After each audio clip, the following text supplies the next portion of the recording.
අපේ රිසිපි සිංහල මගේ YouTube නාලිකාවට ඔබ සියලු දෙනා සාදරයෙන් පිළිගන්නවා. අද මම හදන්න යන්නේ දියවැඩියාව තියන අයට කන්න සුදුසු කෑමක්. කරවිල සම්බෝලයක්. මේ කරවිල සම්බෝලේ මම අමුවෙන් හදන්නේ. ගොඩක් අය කරවිල ජූස් බොන්න අකමැති. ඒ අය මේ වගේ කරවිල අමුවෙන් සම්බෝලේ හදලා කන්න. මේක ගොඩක් රසයි, ඒ වගේම ගුණයි. අපි බලමු කොහොමද මේ කරවිල සම්බෝලේ හදන්නේ කියලා. මං මුලින්ම මේ කරවිල ගෙඩිය හොඳට හොදලා මේ වගේ ඊනියට කපලා අරන් තියෙනවා.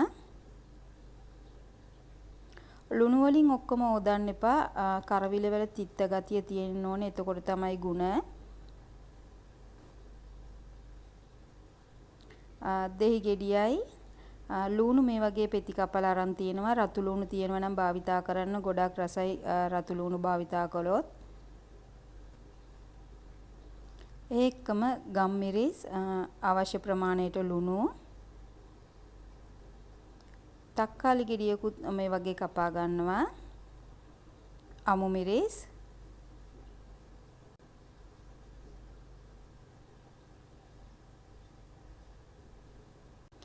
මේ කරවිල සම්බෝලය හදන්න හරිම ලේසි. ඒ වගේම මේ කරවිල සම්බෝලයක හදනකොට ඔබ කන්න ලං වෙලා මේ කරවිල සම්බෝලයක හදා ගන්න. එතකොට ගොඩක් රසයි.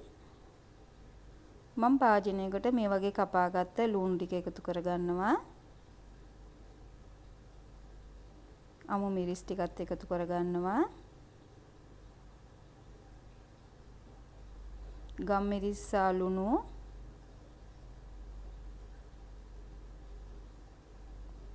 දෙහි ටිකක් එකතු කරගන්නවා.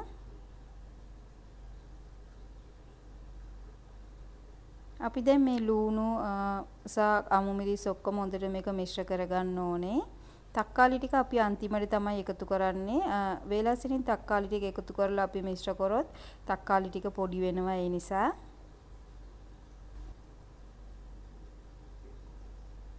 දැන් මං කරවිල ටික එකතු කරගන්නවා.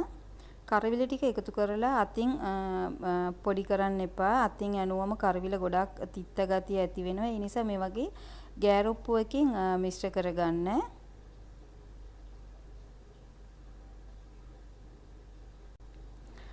ඔබට උඹල කඩ එකතු කරන්න අවශ්‍යයි කියලා හිතෙනවා නම් උඹල කඩ එකතු කරගන්න පුළුවන්. මං නම් උඹල කඩ එකතු කරේ නෑ. දැන් මං තක්කාලි ටිකත් එකතු කරගන්නවා. මේ සම්බෝලේ සතියේට දවසක් ගෙදර කට්ටියම අදලා කනවා නම් ගොඩක් හොඳයි. අපේ ආහාර වේලට කීර මේ වගේ එළවලු තම්බන් නැතුව අමුවෙන් එළවලු මේ වගේ සම්බෝල අදලා කනවා නම් ගොඩක් හොඳයි. දැන් අපේ රසවත් කරවිල සම්බෝලය ලෑස්ති. මේක හරිම ලේසියෙන් විනාඩි 5න් අපිට හදා ගන්න පුළුවන්. ගොඩක් වැඩක් නැහැ. ඔබත් මේ වගේ ගෙදර හදලා බලන්න. ඔබ මගේ මේ රෙසිපි එකට කැමති නම් මේ වීඩියෝ එක ලයික් කරලා යාළුවොත් එක්ක ෂෙයා කරන්න. නැවත මෙවන් රසවත් රෙසිපි එකකින් හමු වනතුරු ඔබ සියලු දෙනාට සුබ දවසක්.